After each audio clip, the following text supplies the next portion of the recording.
सभी को नमस्कार। स्वागत है आप सभी का टी हिंदी चैनल पर। आज हम देखेंगे गति के समीकरण। ये हमारी कोई कार है, ये मैंने अपनी कोई कार मान लिया जिसका प्रारंभिक वेग था कोई u वेग से गतिमान है। ठीक है, प्रारंभिक वेग u है। कुछ t समय बाद माना ये अब इस स्थान पर पहुंच गई, तो ये भी हमारी क्या है, कार। t समय बाद ये कहां पे पहुंच गई, दूसरे स्थान पर पहुंच गई। माना t समय बाद इसने कितना विस्थापन तय किया, s विस्थापन तय कर लिया इसने, और अंतिम वेग क्या हो जाएगा इसका, v। ये क्या है आपका इसका अंतिम वेग। अगर समय बदलेगा, विस्थापन बदलेगा, तो वेग में भी परिवर्तन होगा। प्रारंभिक वेग मैंने u माना, अंतिम वेग क्या हो गया, v। ठीक है, अब यहां से एक चीज समझ में आती है, अगर इसका प्रारंभिक वेग u है और अंतिम वेग v है, तो वेग में कुछ ना कुछ तो परिवर्तन हुआ है। अर्थात वेग में क्या हुआ है, वेग में परिवर्तन हुआ है। और वेग में परिवर्तन किसके सापेक्ष देख रहे हैं हम, समय के सापेक्ष हुआ है, समय के सापेक्ष। तो वेग में परिवर्तन होता है समय के सापेक्ष, वह उसका क्या कहलाता है, ये उसका त्वरण कहलाता है, अर्थात एक्सीलरेशन कहलाता है, जिसे हम ए से प्रदर्शित कर देते हैं। तो हमने देखा प्रारंभिक वेग u भी है, अंतिम वेग v भी है, समय हमने t देख लिया, s विस्थापन हो गया उसका। और अगर प्रारंभिक वेग और अंतिम वेग है तो इसका मतलब उसमें त्वरण भी है। इस हिसाब से हमारे पास एक अन्य राशि आ गई, त्वरण। अब हम देखते हैं गति के समीकरण। इसमें नंबर 1 v बराबर u प्लस at। नंबर 2 देखते हैं s बराबर ut प्लस 1/2 at स्क्वायर। और अंतिम तीसरा देखते हैं v स्क्वायर बराबर u स्क्वायर प्लस 2as। ये हम गति के समीकरण पढ़ते हैं, जिसमें हम देखते हैं u क्या है हमारा, u हमारा प्रारंभिक वेग, t क्या है हमारा समय, t समय, s हमारा है विस्थापन,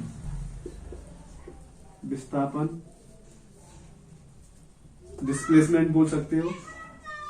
ये हमारा क्या है, त्वरण, एक्सीलरेशन। और v हमारा क्या है, अंतिम वेग, लास्ट वेलोसिटी, अंतिम वेग। हम इसको एक ट्रिक से भी याद रख सकते हैं, उत्सव नाम से याद रख सकते हैं, UTSAV, उत्सव। u प्रारंभिक वेग, t समय, s विस्थापन, a त्वरण, v अंतिम वेग।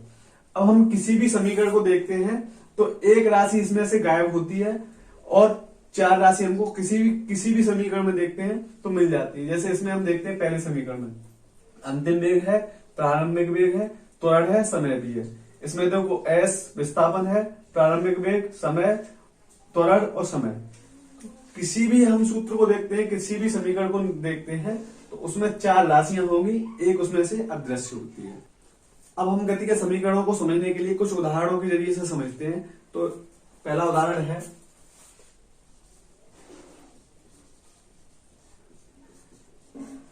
एक वस्तु या एक कार 72 किलोमीटर प्रति घंटा के वेग से चलना प्रारंभ होती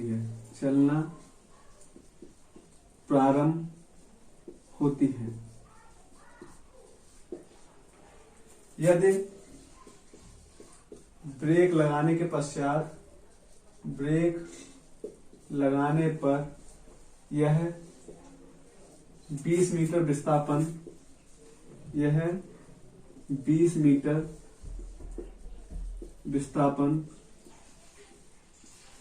तय करके रुक जाती है, तब वस्तु में उत्पन्न त्वरण बताएं।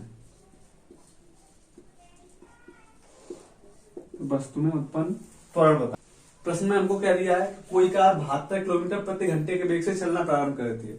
अर्थात प्रारंभिक वेग दे दिया उसका प्रारंभिक वेग दे दिया है, प्रारंभिक वेग को हम यू से प्रदर्शित करते हैं, कितना दिया है 72 किलोमीटर पर घंटा, ठीक है। और क्या दे दिया है, ब्रेक लगाने के पश्चात 20 मीटर विस्थापन तय करती है, अर्थात उसका विस्थापन दे दिया है। विस्थापन कितना दे दिया है, विस्थापन को हम एस से प्रदर्शित करते हैं, कितना दिया है 20 मीटर, 20 मीटर दे दिया। और अब क्या पूछ रहा है, विस्थापन तय करके रुक जाती है, अर्थात उसका अंतिम वेग क्या दे रहा है, वस्तु रुक जाती है, तो अंतिम वेग दे रहा है उसका अंतिम वेग, जिसको हम v से प्रदर्शित करते हैं। रुकना अर्थात शून्य, ब्रेक लगना शून्य हो जाना होता है, तो अंतिम वेग क्या दे रहा है, वो शून्य। अब पूछ रहा है वस्तु में उत्पन्न त्वरण बताएं। त्वरण, त्वरण को हम बोलते हैं एक्सक्लेरेशन, जिसे ए से प्रदर्शित करते हैं। अब हमको त्वरण पूछ रहा है, तो सबसे पहले हम प्रश्न में देखते क्या है कि जितनी भी राशियां दी हैं क्या उनके मात्रक समान है, एमकेएस पद्धति में है या सीजीएस पद्धति में है। यदि है तब तो ठीक है, और अगर नहीं होते हैं तो सबसे पहले हम मात्रकों को समान करते हैं। तो ये 20 मीटर एमकेएस पद्धति में मात्रक दिया है हमको, लेकिन 72 ये हमारा किलोमीटर प्रति घंटे में दिया है, तो हम इसको सबसे पहले मीटर पर सेकंड में चेंज करेंगे। तो 72 को हम कैसे करेंगे, 72 किलोमीटर है, तो हमको 1 किलोमीटर में कितने मीटर होते हैं, 1000 मीटर होते हैं, तो मैंने 1000 का इसमें क्या किया, गुणा किया। अब प्रति का मतलब होता है बट्टा, और 1 घंटा, 1 घंटे में कितनी मिनट 60, और मिनट 1 मिनट में कितनी सेकंड होती है 60 सेकंड होती है। अब क्या बन गया, मीटर प्रति सेकंड। अब इसको हम सॉल्व कर सकते हैं, 1 2 1 2 2 शून्य चली जाएंगे आपकी। अब ये 6 से कितनी हो जाएगा, 6 12 छिके 72, कितना निकल के आया 12 मल्टीप्लाई 10 बट्टा 6। अब इसको हम और भी काट सकते हैं, 6 से इसको एक और काट सकते हैं, 6 दूना 12, तो कितना आ गया 20 मीटर पर सेकंड। ये हमारा कितना निकल के आया, हमारा प्रारंभिक वेग 20 मीटर पर सेकंड। अब हम जानते हैं कि अब देखो हमको 3 समीकरण दिए हैं गति के, 1 2 3 समीकरण दिए हैं, जिसमें हमको प्रारंभिक वेग u दिया है, विस्थापन s दिया है, अंतिम वेग v दिया है और त्वरण a दिया है। तो अब ऐसा कौन सा समीकरण है जिसमें हमारा, देखो हमारे अज्ञात राशि क्या है t, तो वही समीकरण लगेगा जिसमें अज्ञात राशि t होगी। अब गति के प्रथम समीकरण में देखो हमें t मिल रहा है, तो ये हम समीकरण नहीं लगा सकते। गति के द्वितीय समीकरण में भी देखो हमको क्या मिल रहा है, t मिल रहा है, तो ये भी हम नहीं लगा सकते। तो अंतिम क्या रह गया, v स्क्वायर बराबर u स्क्वायर प्लस 2as। तो हम गति के तीसरे नियम से हम क्या निकालेंगे, यहां से गति के तीसरे नियम से, तीसरे नियम से गति का तीसरा नियम क्या है आपका, v स्क्वायर बराबर u स्क्वायर प्लस 2as, ठीक है। अब हमें यहाँ पे वैल्यू पुट करना है हमको, v का मान कितना दिया है हमको 0, तो 0। अब 0 का स्क्वायर करेंगे फिर भी 0 जाना है, तो 0 बराबर u का मान कितना हम निकाल चुके हैं 20 मीटर पर सेकंड, तो 20 का स्क्वायर प्लस 2, a का मान हमको निकालना है a, और s का मान उसने दे दिया कितना 20 मीटर, तो मैंने इसकी जगह पे 20 मीटर लगा लिया। अब नेक्स्ट स्टेप में आगे यहीं पर बढ़ा देता हूं, तो क्या निकाल के चलेंगे हम, अब हमको किसका मान निकालना है, त्वरण का मान निकालना है। तो जितनी भी ये राशि है ना हम दूसरी साइड में ले जाते हैं, तो 2 गुणा a गुणा 20 बराबर कितना हो जाएगा, ये 20 का स्क्वायर, लेकिन काय का नेगेटिव, माइनस का 20 का स्क्वायर। अब हम देखते हैं, अब हम किसको a का मान निकालना है, तो a के साथ जितनी भी राशियां हैं उसको दूसरी साइड भेज देते हैं पक्षांतर करके। तो a बराबर माइनस का 20 गुणा 20, स्क्वायर का मतलब क्या है, 20 को हम कितनी बार लिख सकते हैं, 2 बार लिख सकते हैं, बट्टा 2 गुणा 20, तो एक 20 से ये पूरा 20 निकल जाएगा। अब अगला स्टेप क्या हो जाए, माइनस 20 बट्टा 2, अर्थात माइनस 10 क्या निकाल रहे हैं हम, त्वरण, तो इसका मात्रा क्या होता है, मीटर बट्टा सेकंड स्क्वायर, यही निकल के आ जाएगा। अर्थात क्या निकल, यहां से प्रतीत क्या हो रहा है, माइनस 10 मीटर प्रति सेकंड स्क्वायर। मान हमारा ऋणात्मक आ रहा है, यदि त्वरण हमारा ऋणात्मक आता है तो इसका मतलब क्या है, रिटार्डेशन हो रहा है, मंदन हो रहा है। एक अन्य उदाहरण से भी समझते हैं इसको, जैसे एक क्वेश्चन लिखते हैं, किसी वस्तु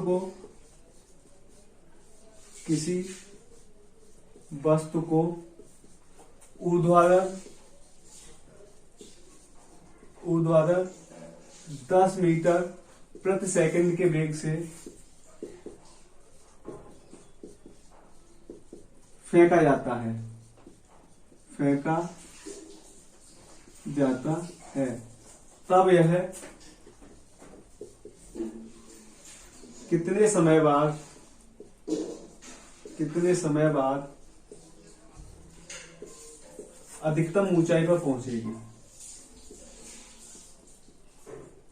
अधिकतम ऊंचाई पर पहुंच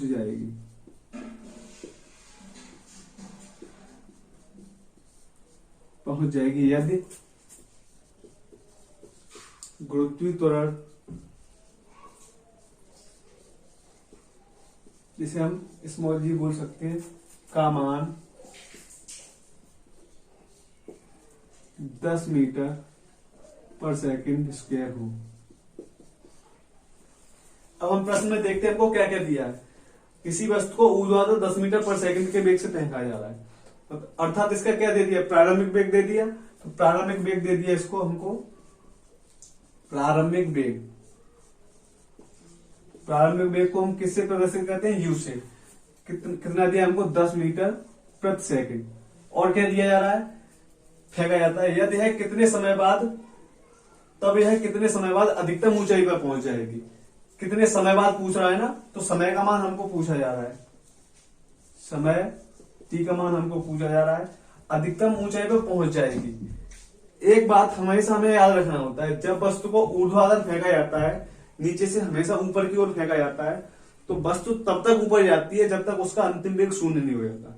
जब उसका अंतिम वेग शून्य हो जाता है, तब ही वस्तु कोई विराम अवस्था में आती है। तो अंतिम वेग क्या हो जाएगा इसका, अंतिम वेग इसका हो जाएगा, अंतिम वेग को v बराबर 0 हो जाएगा। और उसने हमको g का मान दे दिया है, g का मान गुरुत्वीय त्वरण दिया है हमको, गुरुत्वीय त्वरण दे दिया है हमको, कितना दिया है, 10 मीटर पर सेकंड। लेकिन यहाँ पे एक जानने वाली बात यह है कि गुरुत्वीय त्वरण हमको दिया है 10 मीटर पर सेकंड स्क्वायर।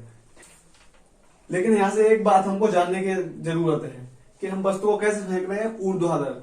लेकिन देखिए गुरुत्वीय त्वरण है हमारा, क्या दिया है, गुरुत्वीय त्वरण। गुरुत्वीय त्वरण हमेशा नीचे की ओर, पृथ्वी की ओर काम करता है। तो अब जब हम किसी वस्तु को ऊर्ध्वाधर फेंकते हैं, तो हमेशा गुरुत्वीय त्वरण किसका कैसे आएगा, नेगेटिव आएगा। तो हम नोट डाल के लिख सकते हैं, इस चीज को नोट डाल के लिख सकते हैं, जब हम वस्तु को ऊर्ध्वाधर फेंकते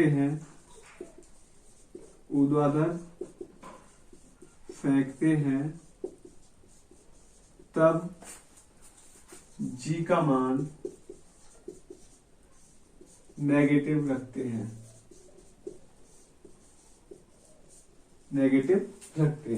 अब हमें क्या क्या दिया है, प्रारंभिक वेग u दिया है, समय t दिया है, अंतिम वेग v दिया है, और ये g दिया है। ठीक है, ये भी आपका क्या है, गुरुत्वीय त्वरण है। लेकिन अगर आपका g नहीं है तो हम इसको a के तौर पे मान सकते हैं, क्योंकि ये हमारा क्या होता है, त्वरण होता है। एक ही जगह पर उसने क्या दे दिया है, गुरुत्वीय त्वरण दे दिया। तो अब देखो हमको कौन सी राशि हमको निकालनी है, हमको t निकालना है। अब एक ऐसा समीकरण देखो जिसमें ये अज्ञात राशि ना हो। देखो हमको क्या दिया, s नहीं दिया है, तो हम ऐसा समीकरण देखेंगे जिसमें s ना हो। इसमें भी s दिया है, इसमें भी s दिया है, तो अभी हमारे दो नियम किसी काम के नहीं रहे। तो गति का पहला ही समीकरण हमारा काम का रहेगा। तो इसको हम गति के प्रथम समीकरण से देख सकते हैं, गति के प्रथम समीकरण से,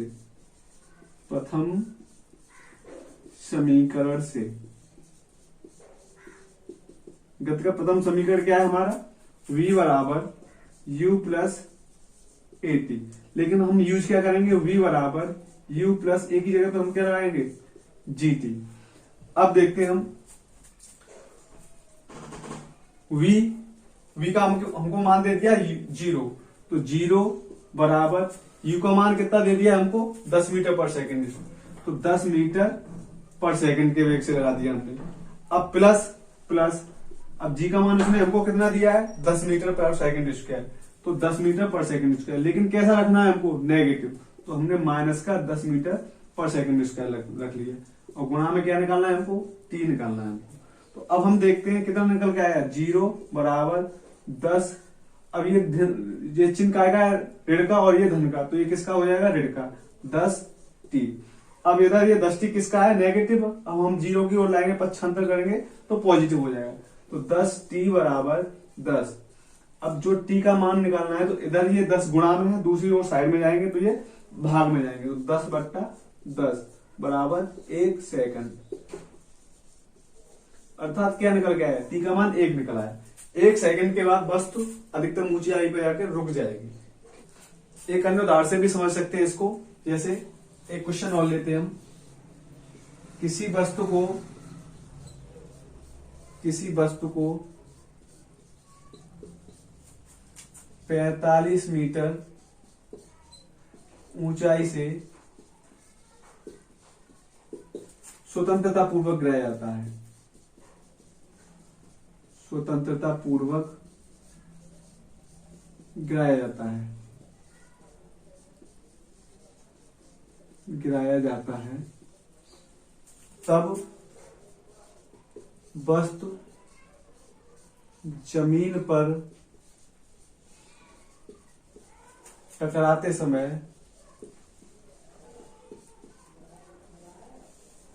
किस वेग से गिरेगी, किस वेग से गिरेगी यदि g का मान 10 मीटर प्रति सेकंड स्क्वायर हो। अब देखते हैं हमको क्या क्या दे दिया है। किसी वस्तु को 45 मीटर ऊंचाई से स्वतंत्रता पूर्वक गिराया जा रहा है, तो हमको दे दिया है s का मान दे दिया है 45 मीटर। विस्थापन हमको दे दिया है, s क्या होता है, विस्थापन। विस्थापन हमको कितना दे दिया उसने, 45 मीटर, तो मैंने ये लिख लिया 45 मीटर।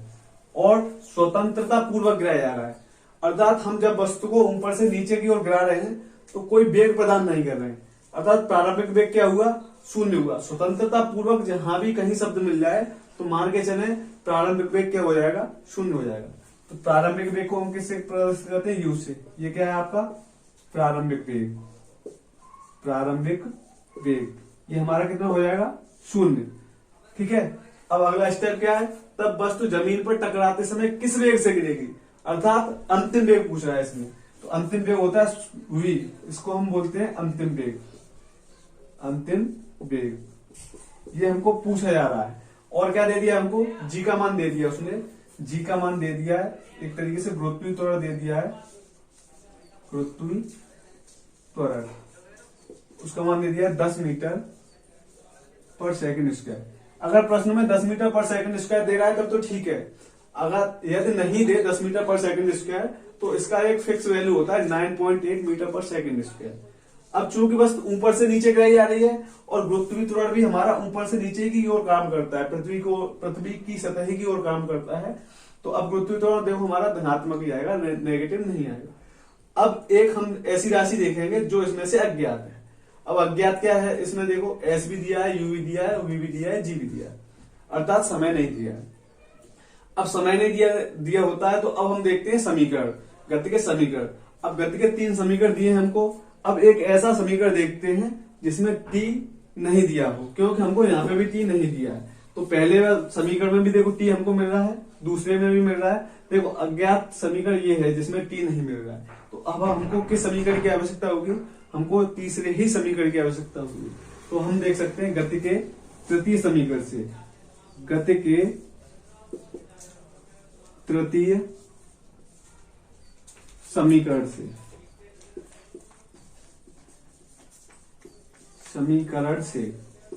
गति का तृतीय समीकरण क्या है, v स्क्वायर बराबर u square plus 2as।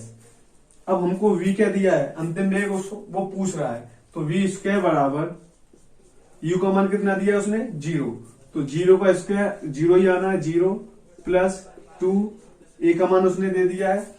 a का मान दिया मतलब g का मान दिया, इसको हम a भी बोल सकते हैं। हमारा समीकरण क्या है, a के रूप में चल रहा है। वैसे हम बोल सकते थे v स्क्वायर बराबर u स्क्वायर प्लस 2gs बोल सकते थे, लेकिन हमने a मान के चला है तो गुरुत्वीय त्वरण a मान लिया, हमने कितना दे दिया 10 मीटर पर सेकंड स्क्वायर।